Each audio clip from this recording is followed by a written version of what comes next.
Why, hello, campers, and welcome back to another Thursday Night Live around the campfire.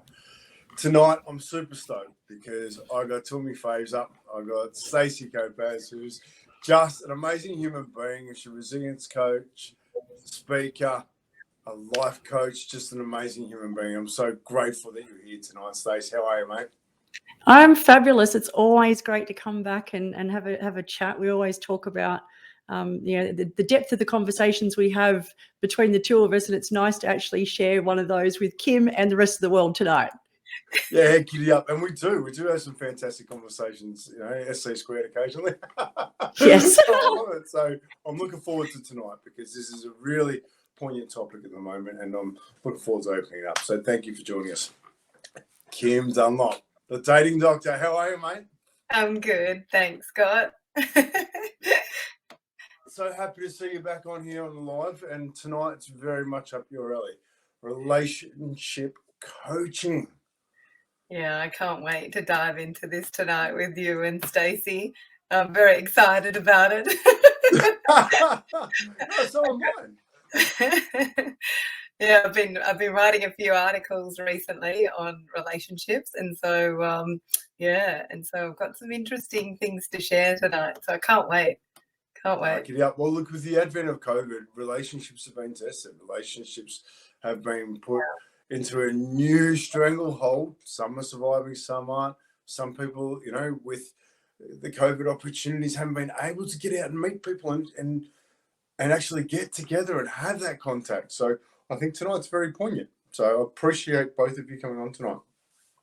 So I'm going to start with, what is a relationship coach? Let's define that. Okay, I'm going to start with you, Kim, if that's okay. Okay. So for me, foremost, relationship coach is about having a relationship with yourself. And I know that sounds really weird to start with, but you can't necessarily have a relationship with someone else or start to understand someone else unless you're having a relationship with yourself. And it's really massive, Scott. And, it's such a big thing. And you don't sort of realize, when you're actually looking for a partner or you're in a relationship, that's the starting point. And there's so many different areas that we can take off in that space. And me being in the space of single people looking to find love in the dating world, it's really a piece around looking at your values, looking at your presentation, looking at your position and your emotional baggage. And look, let's all face it, we all have emotional baggage. And as you said, Scott, throughout this COVID piece, relationships are being tested. Single people are getting frustrated with not being able to find partners. And there's so much to talk about around that piece. So I'm really excited to kind of do a deep dive tonight with both of you. Well, look, I love that because I didn't think it'd take too long, but from the first go, it comes back to self, right? Everything comes back to self, and I just love that. I'm looking forward to opening that right up. Thank you, Stace. Yeah, look, I think Kim's touched on a lot of the aspects there, and especially that piece around the relationship with self. And it's interesting because I guess I'm excited to sort of dig into this from an experience of coaching, but also from an experience of having a relationship coach and that approach as well. And what's quite interesting for me is that, for most of my sort of coaching is been in the business resilience space. But ultimately, people come to me with a business problem, but when you dig down to it, nearly all of them are personal relationship problems. And it's so interesting to sort of see that, and what I'm really looking forward to exploring is there's probably some, you know, conceptions around, you know, relationship coaching, and people would sort of go, well, why would I need that? But then, you know, once you sort of start to dig into the elements of, it's not just about finding a partner, there's so many aspects to relationships, and, you know, and connection, you know, that's ultimately what relationships are, you know, what they're about. And so there's just so many layers to it. And you know, and also your relationship you have with yourself, with your, whatever you know, believe is bigger than us, you know, your families, your friends. It's, you know, they're all relationships and they're all important. Yeah, very much so. You know, like, and I'm smiling ear to ear, and I can feel it, because, like, for me, the relationships are about connection to you, connection to the other person, connection to your values, connection to your communities, because that's what you're involved in, that's what you're a part of. So I love it. Yeah, this is gonna be great. So where do we start? Like, if we're looking at a relationship and we're looking to dive into a relationship, where do you think we should start, Stacey? I think it's funny because it's like, where do people think they should start is usually not where they need to start. And this goes back to exactly what Kim touched on, is, you know, where we really need to start, and is the relationship we have with ourselves, and understanding who we are, understanding what our values are, what are our sort of core needs that we need to have met, what are the priorities of those needs, and then being able to dig into, well, you know, how am I actually living that? Because I feel what's a really big thing with people, and like I said, from experience and working with others, is that people are always got these ideals about what they want in a partner, but not enough people stop and ask, am I equal to that as far as what I'm asking for in another person? Am I bringing that to the table as well? Because so often people end up just either not knowing what their values are or what they're looking for, or they have this, you know, big grandiose vision of what their ideal partner is going to be, but they haven't done the work themselves. So they end up just, you know, essentially chasing ghosts, because, you know, if you can't, you ultimately we attract who we are and what we are and where we're at. And if we want to meet somebody at that point, we need to be at that point ourselves. I love that. I love it too. I'm like, bring it on. And look, knowing yourself is key to everything. Knowing what it is that you value, what it is that you like, what it is that you actually want. Instead of looking for it in someone else, find it in you first. And is that what I'm hearing? Yeah, totally. And, you know, it took me a long time to get to that point, because, and I think once you realize that, if you sort of look at those things and you go, okay, what am I looking for in another person? And then if you can get to the point where you can go, where do I already have that within myself? Then you are at a place where you're not searching for someone from a place of lack. You're not searching for that, oh, I need someone to complete me, I'm looking for my other half. Like, it's such a scarcity. Even the wording is so scarce. So if we're able to realize where we already have those things ourselves, then we can actually then go out and connect with somebody that also is not coming from a place of lack. And when you have two people that come together that are both, you know, feel whole and, you know, and in their own worth, and are not looking for someone else to fill a void, then it's just magic what can happen when you've got the two people like that come together. That's magic. You've experienced this, haven't you, Stacey? I have. Yeah. Okay. I love it. We'll jump into that a little bit later. Thank you so much for that. Kim, over to you. Where should someone start? Oh, look, I just want to recap a couple of things that both of you said. I mean, you know, Scott, you talked about connection. I want to then expand on that around chemistry, But I wanted to touch on what Stacey said, which I love, which is really looking at your core needs and your values, like your basic needs, and then looking at self and actually, as you said, not looking for it on the outside, which is what's missing for most people on the inside. And so if we can build on that within, then we can actually find someone who can actually step in to actually match us on that level. The scary part, which I'm sure both of you will appreciate, is and me coaching people in the relationship space, and you'll totally get this, Stacey. I actually say to them, when you actually turn this on, this chemistry on, you'll be very surprised as how many people you can draw in. But the scary part is people go, oh, hang on a second, no, I'm not ready for that, because I'm like, you can actually get whatever you want in this world. You just need to start to understand more about yourself. And the other piece with the chemistry, which I love, because this word comes up in relationships, it comes up in the dating world. I don't have chemistry, and I turn around to people and I say, well, what chemistry are you bringing? Which talks to Stacey's point as well. How are you turning up? Like, how are you turning up on a date, or how are you turning up in your relationship? And what parts of you do you love, and would you actually go out with yourself? And so I say this to people, would you actually date yourself?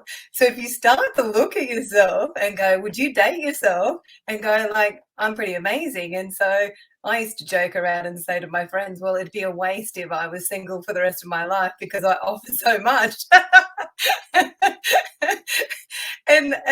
But that's getting to the point where we are going, which is your business, Scott, of smiles and love. And, Stacey, I can, hear and understand from what she's sharing that that's the piece that we're going towards, which is actually to be kind to ourselves, give ourselves some love, be open in the feminine to actually receive, because we're constantly giving, which is the polarity on behalf of actually wanting to receive, but yet we reject the receiving. And so therefore we keep on pretending to everyone that we can't find what we want. And so there's so much, in it to explore, as I'm giggling away. So I'm gonna jump on something there. Pretending. Let's go with that. Where are we at with that? Pretending. Where were we going with that?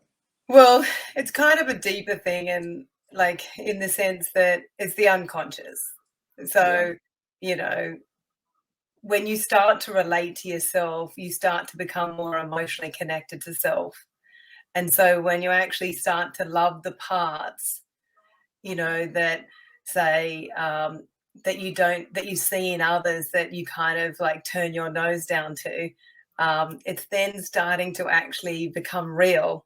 And so the pretending part is more the fact that we resist.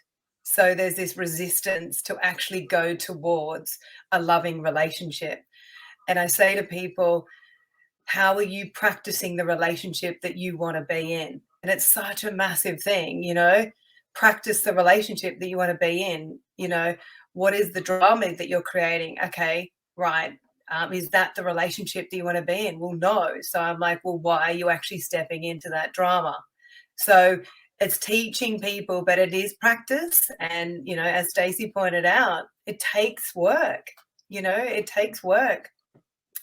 But it's the mirror as well. Like we look at the mirror and look, I get people to do work in the mirror, and I get them to look in the mirror and actually say, how much do you love yourself? And start saying those questions, because we're so hard on ourselves. And so that's the pretending part, which I'm referring to, is we kind of pretend and we play and we sit in the unknown, by either sitting in the victim, oh, I can't find a boyfriend, I can't go out on dates. And so, I found love in COVID, and there's no excuses. I'm sorry. There's no excuses. If you are focused, if you are wanting to find love, or if you're wanting to practice a more amazing relationship, what is it that you want to start to change, or what decision do you want to make, or what's the clarity that you need to get for yourself? So are you saying that you've got power over your choices? You're cute, Scott. and well, this is the funny thing. I never realized it, Scott, until 10 years ago, that we've got more control over ourselves than what we realize. And it's the voices that are coming up within us, and it's whether or not we want to tap into those voices. And do we want to slow down and stop and actually start to listen to those voices? And then we can take effective action in the way, where we want to go. I love that, because my original mentor, Mick Hawes, who just I adore with all my heart, the one thing I took from him more than anything else, I am responsible for my choices. Every single choice is my responsibility. As soon as I took control of my choices, I was able to take control of other things in my life, because that was my decision. I had to do that. No, I chose to do that. This happened to me. No, I chose to be a part of that. Yeah. Gave me responsibility and power over me. So I love that. I love that. Where to from here? Because I'm listening at it. That's where we're starting, right? What are the aspects of a relationship you feel are key? We've already hit self, okay, which we'll dive into again a little bit later, because I want to dive right into self-awareness sort of stuff with this, because I think we all three of us agree that knowing oneself is the key to so much. But what are the other key aspects of diving into a relationship or finding a good relationship, Stacey? I guess now I've found a good one. I can tell you, and much like Kim, I found love during COVID as well. So it is possible. But from what I see now, that the really big factors is it's again beyond knowing yourself, is being very clear on your values, and making sure that you are aligning with somebody that has similar values. You can have different interests and stuff like that, but if you don't have alignment on values, I find that can be a bit of a deal breaker.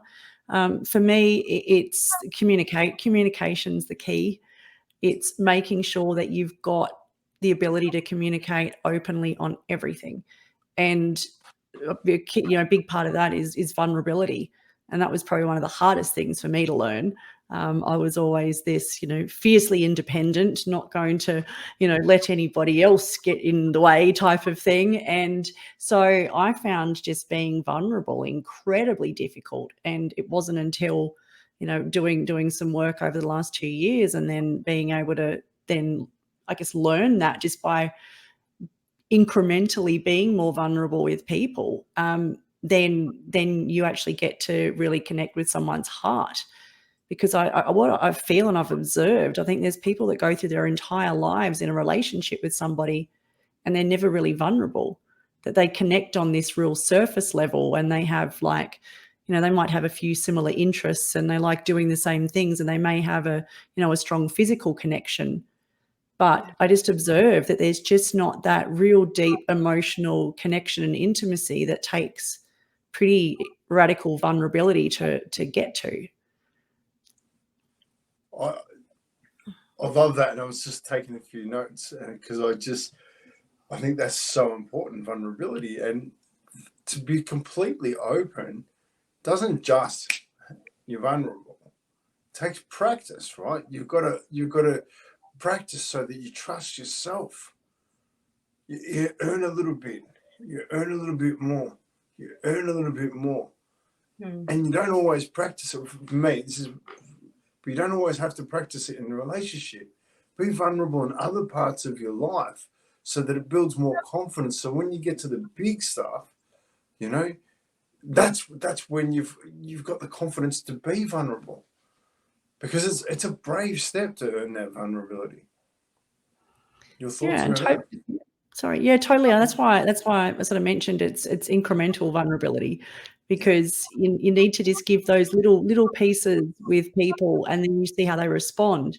And if they, in turn respond with some vulnerability, or they hold a safe space for that, then you can open up more. But if you find that you're vulnerable and somebody either, shuts you down, or, deflects, or, all that sort of stuff, or just really doesn't receive that vulnerability, then you know that that's not a safe space to be vulnerable with. So I think that's been something, is just learning that incremental. And as you said, Scott, it's not just, in a romantic sense, it's with everyone around us.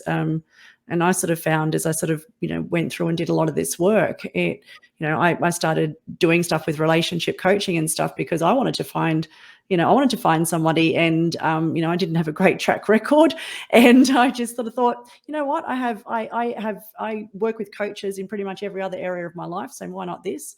And but then I found that particularly the early work I did there, before I even went out and started dating, was it improved the relationships I had particularly with my parents, and improve the relationships that I had with my friends and stuff as well, because I did become more vulnerable in my communication, and also had the courage to ask deeper, more vulnerable questions of them as well. So it was relationships that were always sort of on a, that they went, they've been going for years and years and years on a more surface level. Then once you sort of become more present and vulnerable and connected, then and you start doing that, then it's incredible what all the relationships around you, how they transform. And I even found, as a coach, and I'm able to be a better coach and hold space. I find when I speak in front of an audience, I'm able to connect with a room on a level that I never could before. So it's just incredible, that vulnerability. And I think that's something else that Kim touched on was, as women, is connecting with our feminine energy as well. Because I always was, I found that I had a history of sort of ending up with men that were just not masculine enough for me. But I realized that was because I had too much masculine energy, and I didn't allow space for them to bring that in. So for me to learn how to even, like, what is feminine energy? What are the components of that? What does that look like? It felt so foreign to me. But once I did, and you hold that space, then it's incredible, like the powerful masculine that can come to meet that. I sorry, my cheek's going to end up so sore after this tonight, because Likewise. but it's amazing, right? It's owning those both parts of the being feminine, like as a man that adores women, like to see a woman be vulnerable and open and feminine. It's just oh God, that's amazing. But it's also, like I believe that to be human, you got to own both. You got to understand both, so that you can be a good human. Then you can have a human interaction with the vulnerability. But just loving this. I'm just going to grab something else there, Stacey. Communication. You touched on communication, and that's something that can be quite difficult. What are your thoughts around communication? I think the difficulty with communication comes in, it's tied to the vulnerability.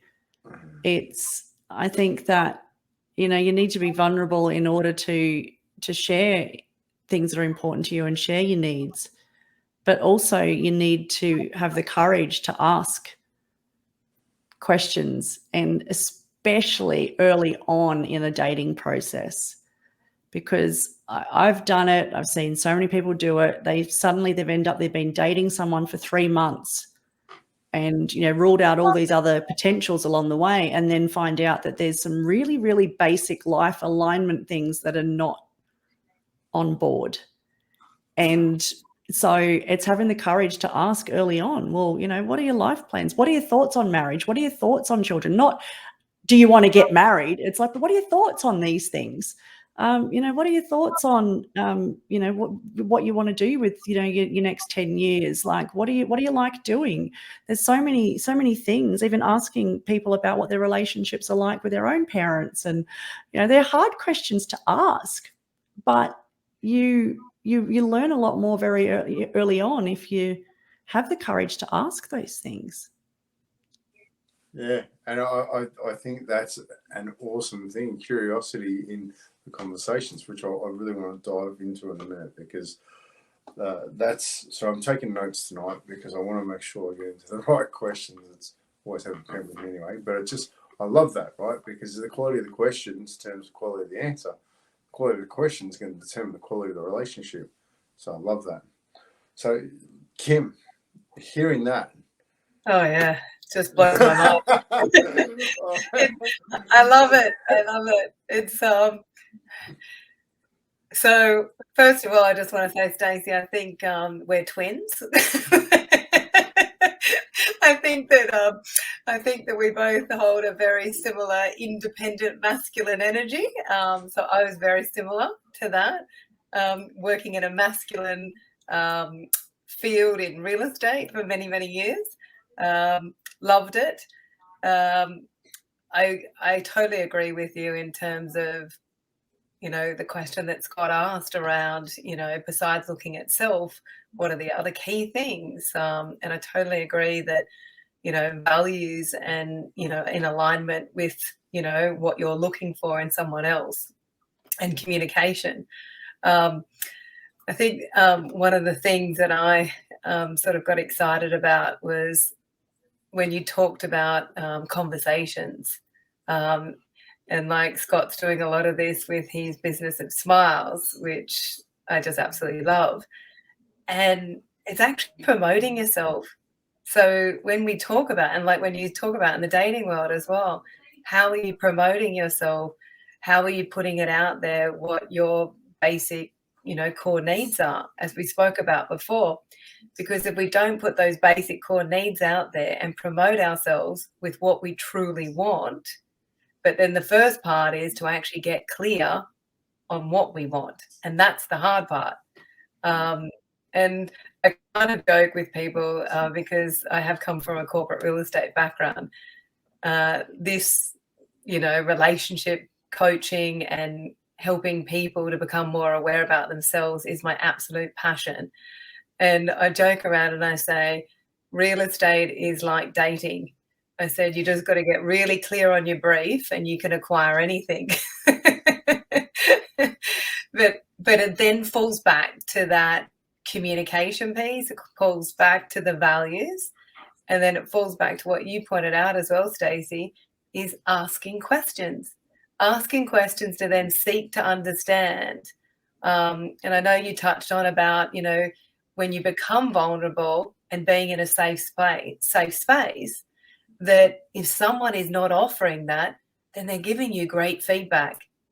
Or if they're not answering your deep questions or they're just avoiding it, there's something about that they don't want to go there. And so we, going back to Scott's point, we have so much power and control over what is in front of us, but yet sometimes we miss it. Like what you said with your friends, we sometimes miss those opportunities because we're actually not present to it. And there's so much in that with us kind of slowing down and really just being there and turning up on a date, or being in a relationship and going out on a date with your partner. And my partner's the complete opposite to me. And it's quite funny because I have an awareness around how he operates. And so I offer different ways of actually communicating. And that's the toughest part, is when you have someone who is completely different to you, and we all have a different lens, that we need to sometimes express it in a different way. So communication can be tough, even though it's the key. And even though we all think that we're amazing communicators, sometimes, guess what? They don't actually get it because they haven't heard it, or their mind, hasn't processed it in the way that we think that they have. And so it's really checking in. So I think another important part is checking in with your partner, watching the non-verbal language, because I think that's really important sometimes. Because I know having children, and I don't know whether you have children, Stacey, but Sometimes I raise my voice and my children go, "Oh, Mum, your voice is a bit different," because I teach them how to recognize different voices. And I said, yes, I'm the authority. And so it's okay to speak like that if you can give yourself permission. But it's just then having that either assertive, which could be seen as being a masculine, type energy, or then being softer in your feminine, So there's different ways that we can all play around with it and become playful in our relationships as well. Because sometimes, let's be honest, right? In all of our relationships, we cannot consistently be monotone. We cannot consistently be calm. We have inflections in our voice. We get excited. Sometimes I get too passionate, and so I get too excited, and I need to calm myself down. Or I can become soft. And I actually remember sharing with a group of women who were actually dating. And Stacey, I was telling you about a story, and I wore a red dress on a date. And I actually made the guy feel quite insecure because of my energy and turning up with smiling, happy face. The red dress was too much. And so I shared this with this group of women, and it took them a little bit to actually digest, because I turned around and said, we have the opportunity to kind of consider a different color or changing the way we are. And then they all got really upset, and they said to me, "Oh, Kim, but you're changing who you are." And I said, no. I'm just adjusting who I am to actually be able to relate more with the person in front of me. So it's really just then starting to understand that others are different and might find it too much. And so when you know more about yourself and your energy, then you can really turn up in such a beautiful, authentic way. So, yeah. I love that. There's a couple of things I want to jump on, but knowing how you turn up is so important, because that's going to reflect on the conversation. It's going to reflect on what you project. And I'm a big believer in what you advertise yourself. So knowing yourself and knowing what you want is how you can project yourself in the way you dress, the way you speak, the way you present yourself, whether or not you come in close. Understanding nonverbal communication is so important, because once you understand that, you can you understand yourself, you learn yourself, but you're also learning some other people's traits too while you're learning yourself.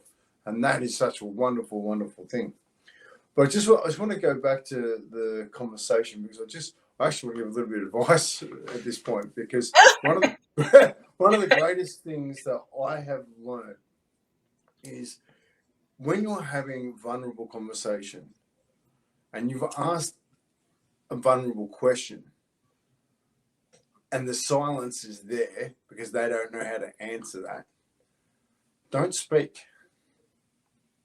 If you can sit in that comfortable silence and you can sit present with that person while they think and contemplate, and you wait patiently with a smile, if possible, they will work through that, and you'll be able to find out whether or not they can work through an uncomfortable situation. Because more often than not, if you're going to ask an uncomfortable question, people aren't prepared for it.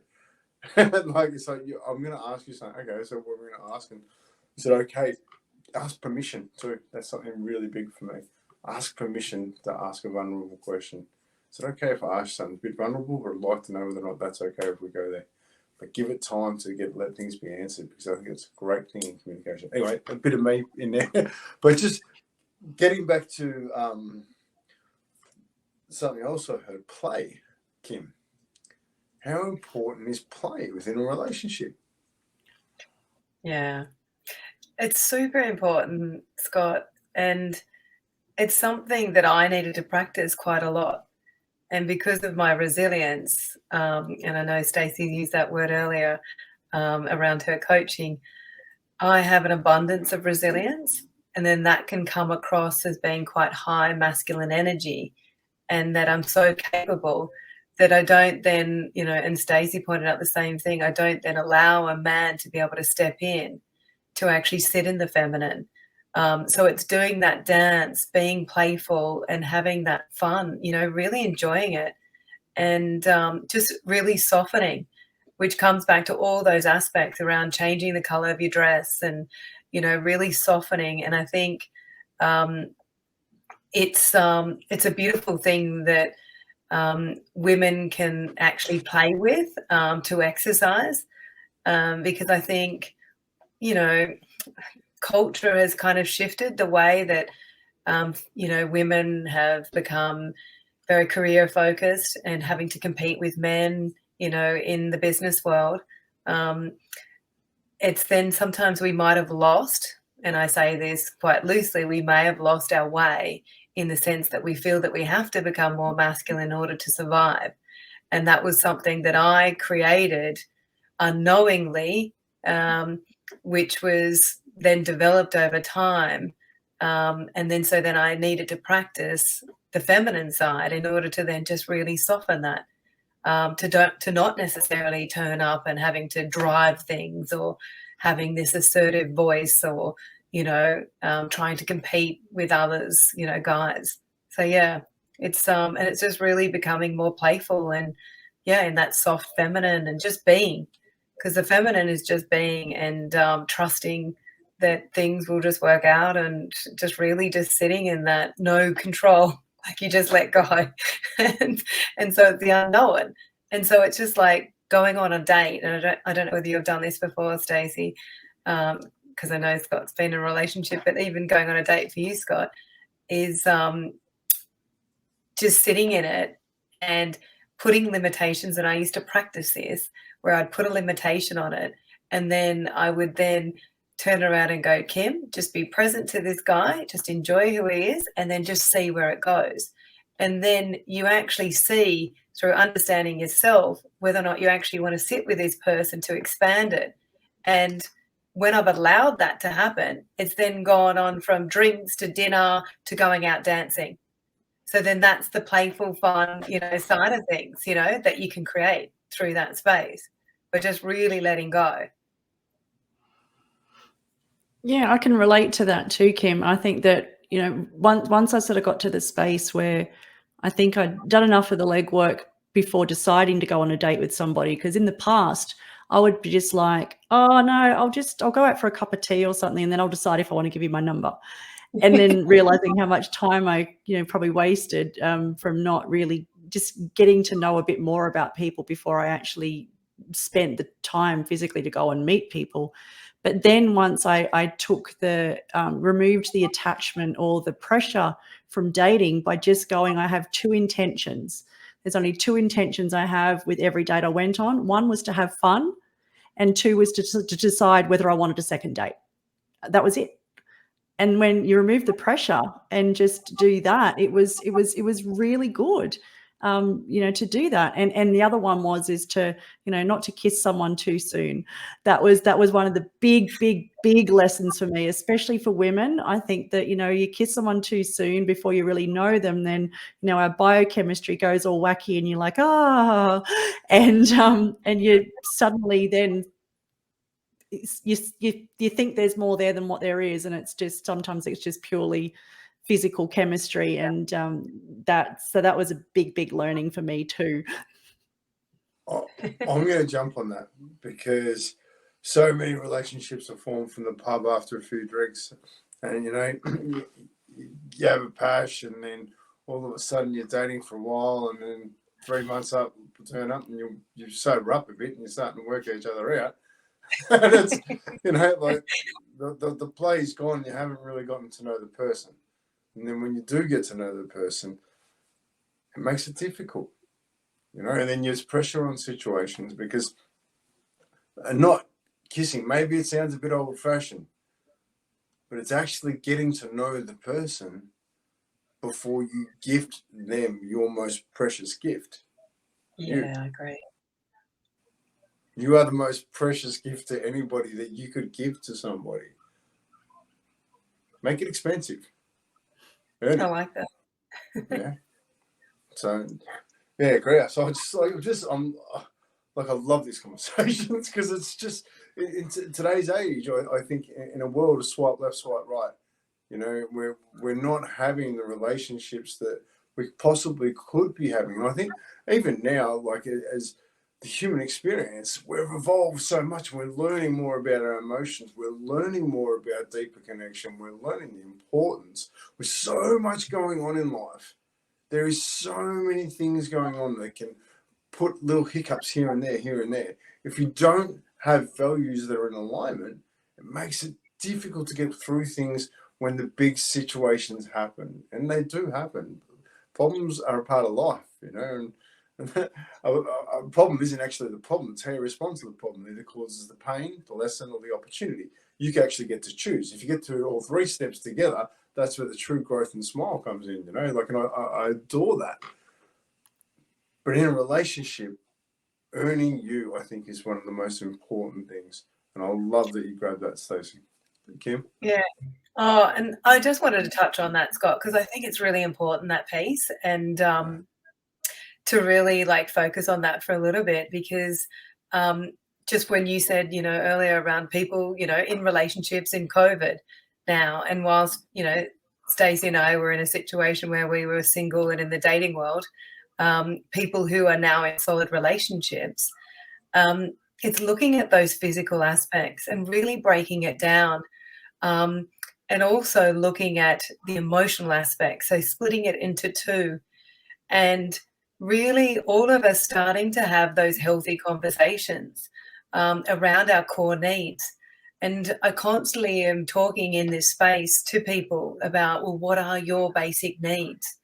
And when I say basic needs, it's not that it's, you know, basic or it's, you know, insignificant.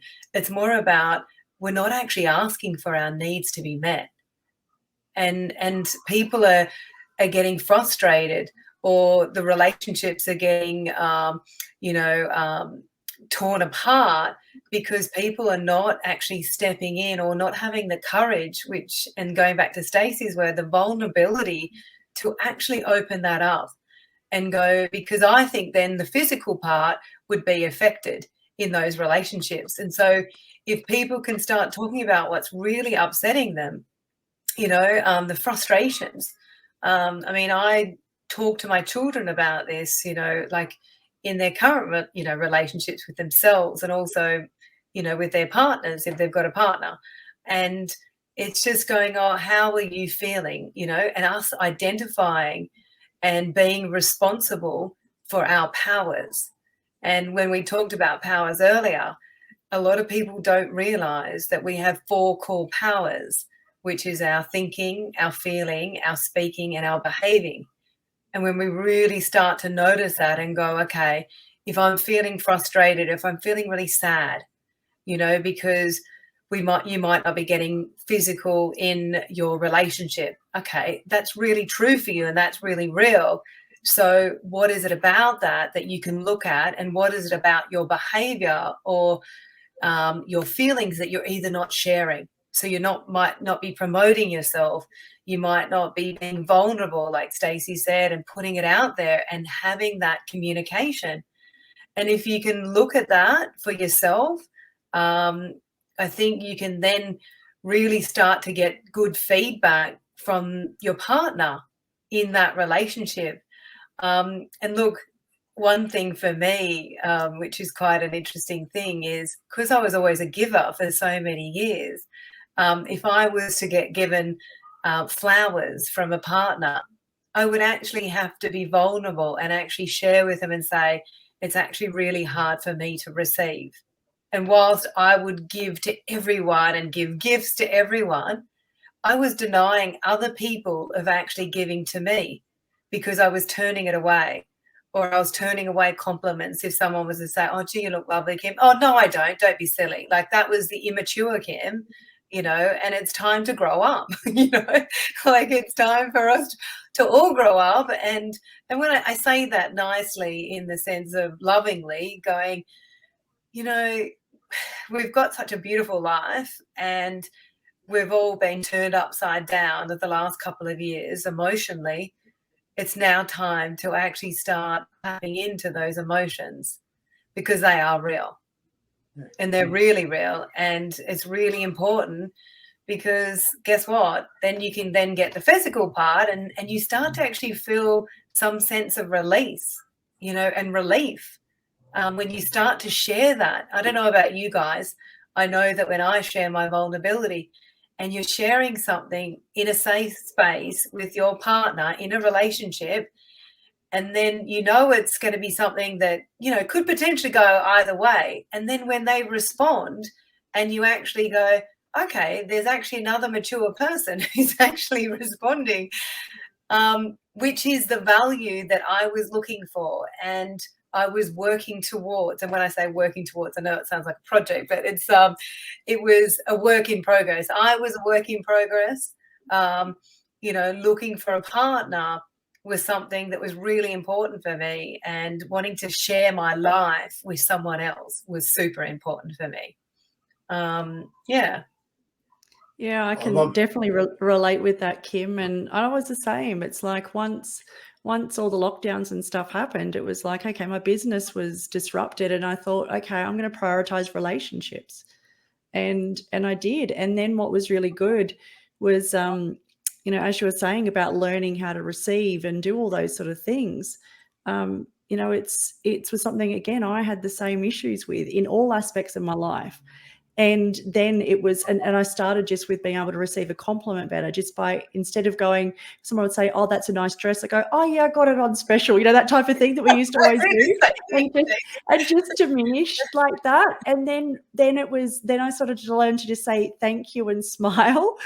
And then, you know, and even just in my business, like someone would come up to me after a gig and they'd say, oh my gosh, that was amazing. And I just go, oh, thank you. And I didn't know what to do. So then I would just go, so what resonated with you? And so I started to learn questions then to engage the conversation, to actually then really start to understand the depth of that compliment. And so that was really powerful. And what really helped me to shift that was to sort of say, like, how do we feel when we actually give something? Like, how would we feel if we spent so much time and energy and money, and we had so excited about giving someone a gift, and then that person just completely rejected it and just pushed it back at us? And so we, by not receiving, we're robbing people of the gift and the enjoyment and the pleasure of giving.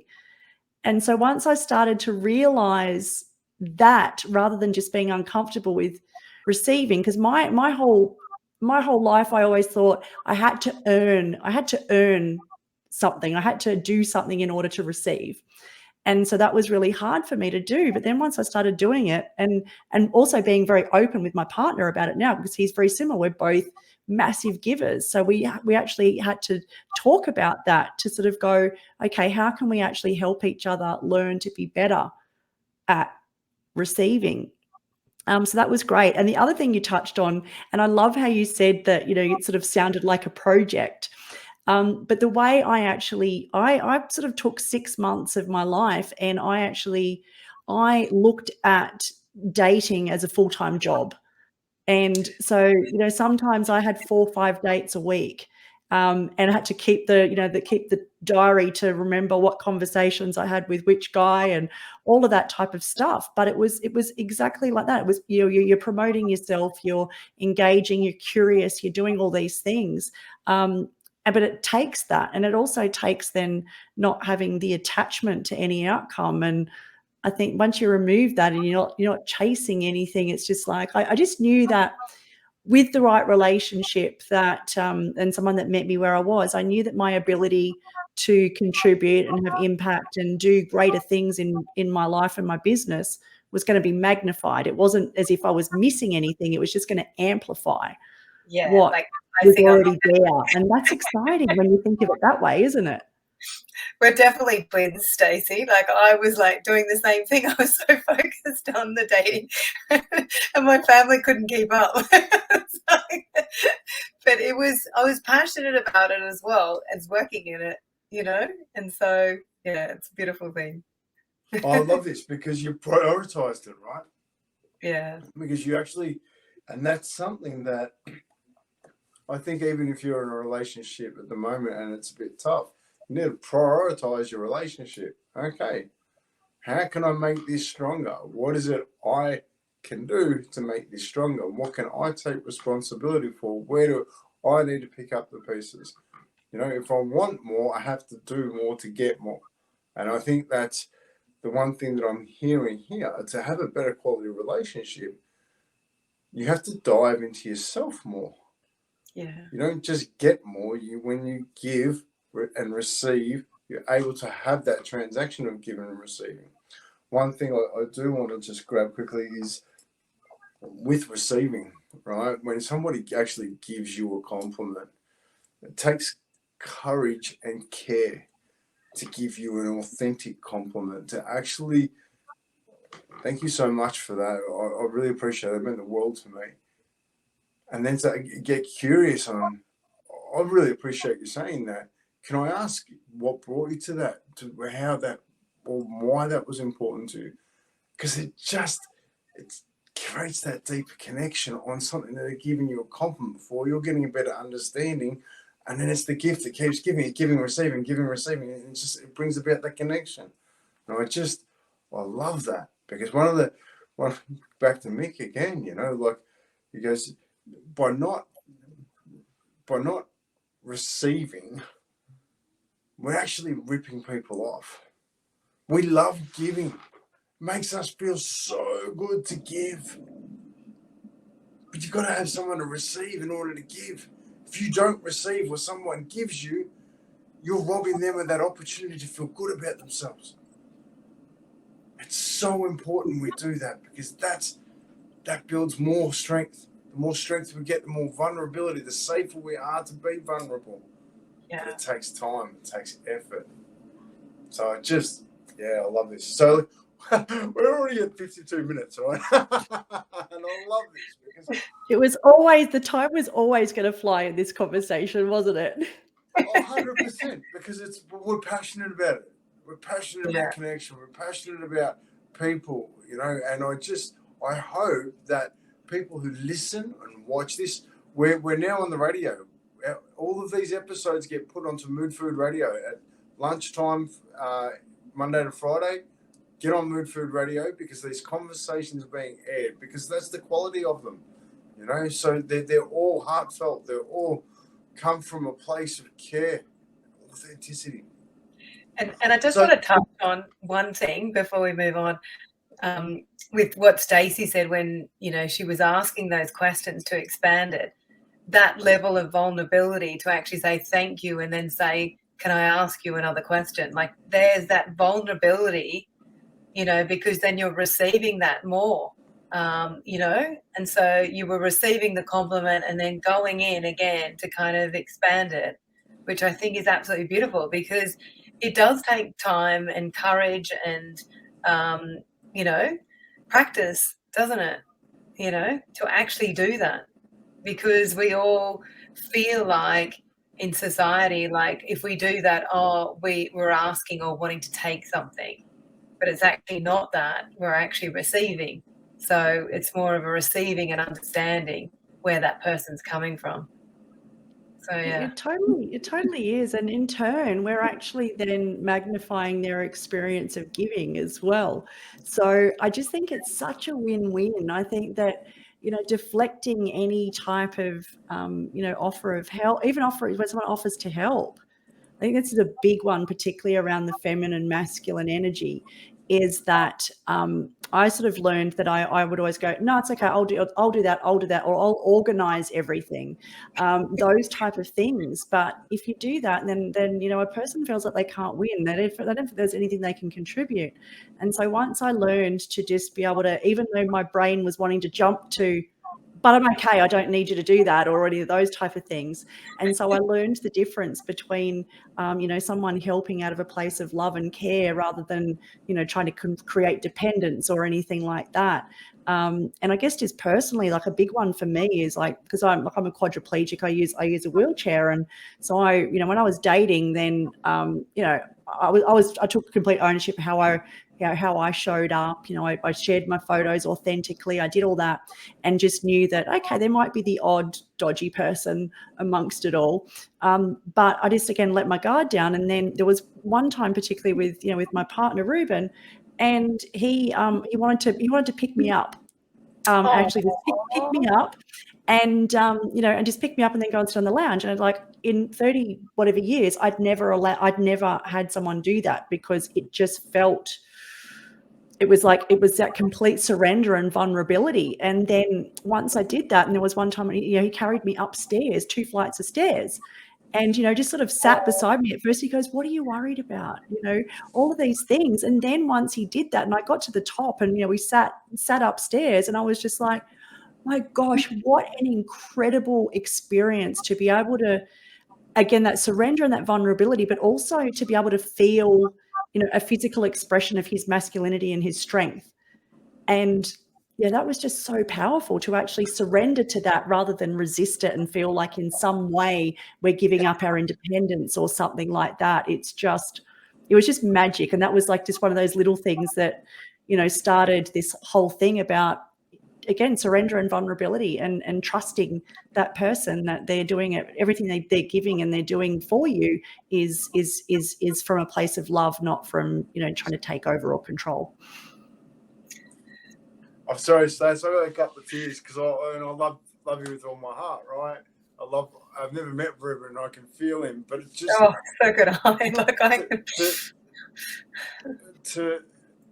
To allow that for you to go into that space of deep discomfort emotionally, to get through that safely would have just created that bond and that true connection, that deep connection. I'm so proud of you. Totally did. Yeah. Thank you. And he couldn't believe that no one had done that before.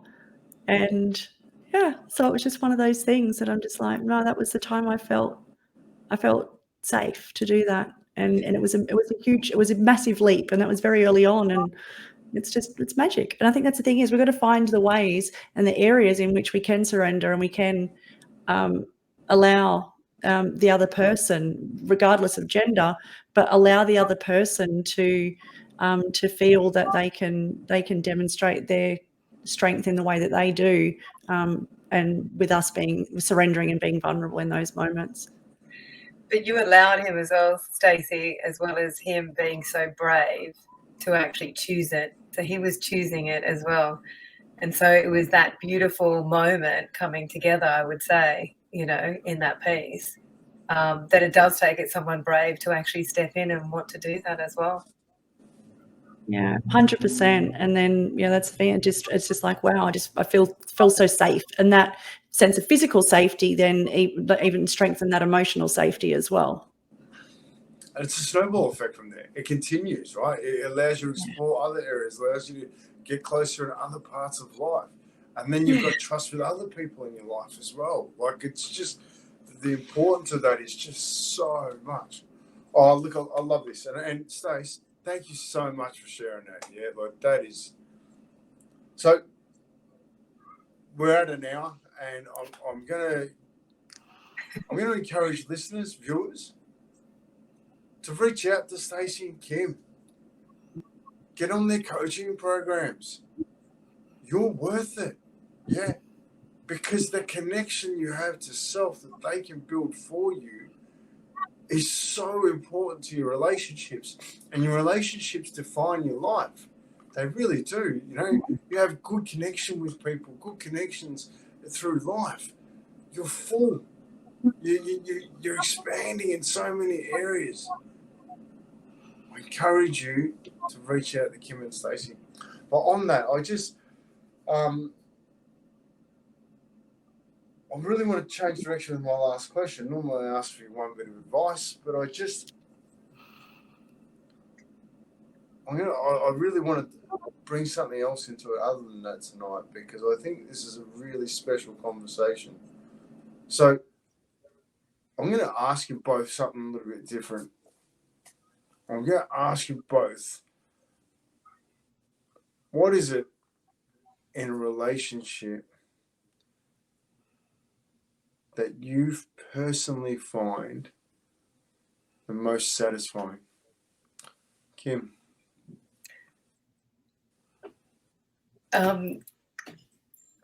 what do I find most satisfying?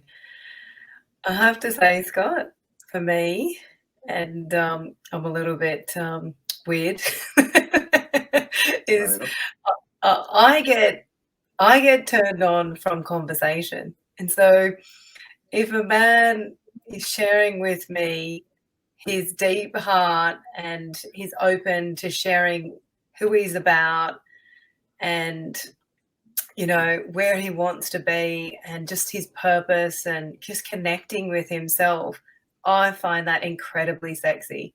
Like, I just think that for me, whereas the physical part, like in terms of like, I'm not visual, I'm more kinesthetic. So I'm very much about the hearing and the feeling side of things. And so, yeah, I mean, I loved what Stacey said before. And yes, it might be traditional, but I was the same. Is like I was holding back on the physical side because I wanted the connection so badly.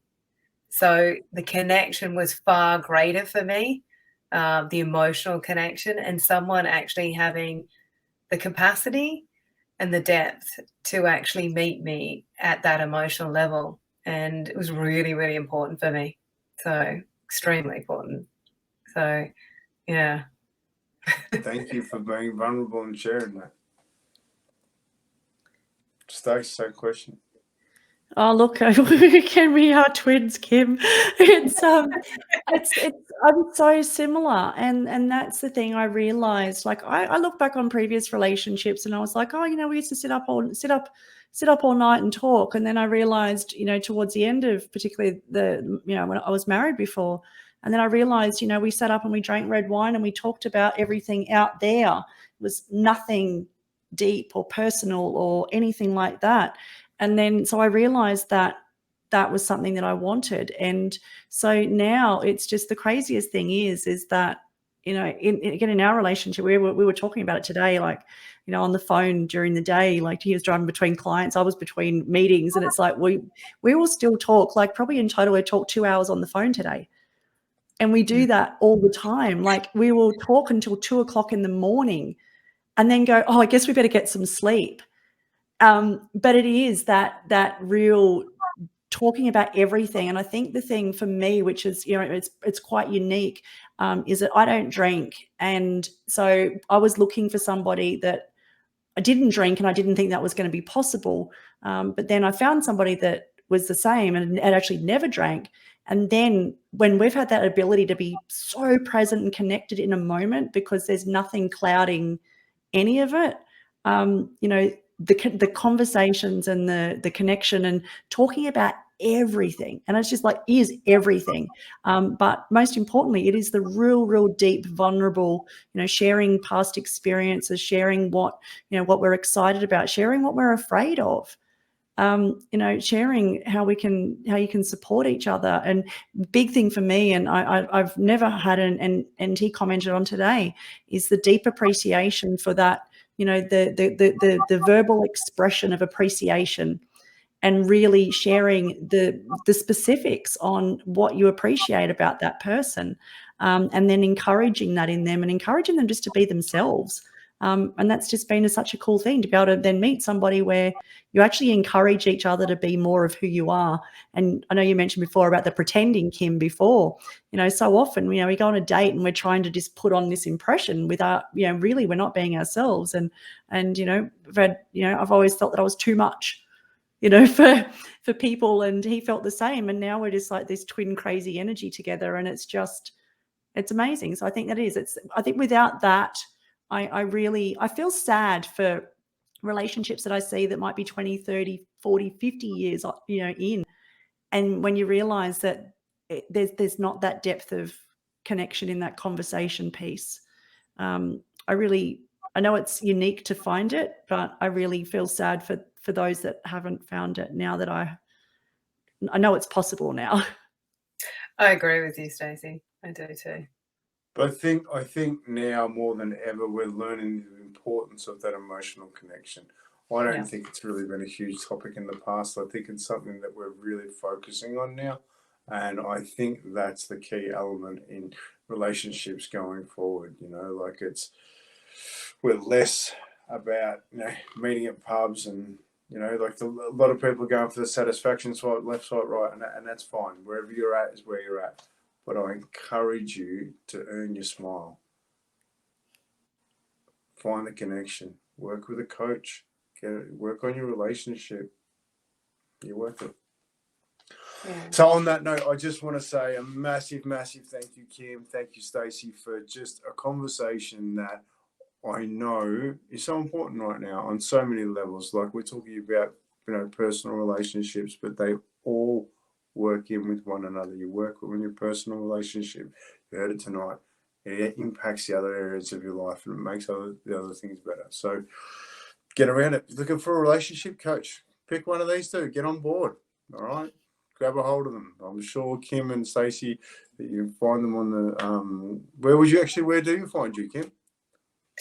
Well, I think we've got the details in the Campfire, but if you want to look up my website, it's thedatingdoctor.com.au. So love to have a chat.